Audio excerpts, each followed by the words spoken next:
So here's an example where to model the situation, we have to multiply two sine functions together.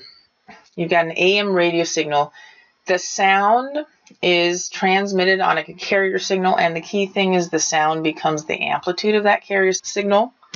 So, for example, if you have a musical note, frequency is 120 hertz. Remember, hertz are cycles per second.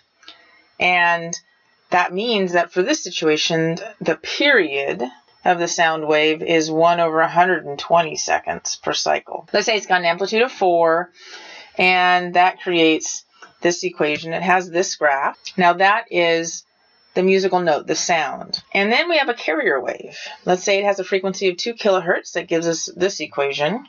We're just going to have a standard amplitude of 1 because remember, the sound becomes the amplitude of the carrier signal. That's pretty darn fast. It goes up and down. The period is very small. And when you multiply these two equations, you get a graph that looks like this. Just wanted to make sure everyone understood what's happening here. These are our two original graphs. This is the sound right here. And then we've got the bottom graph is the carrier signal.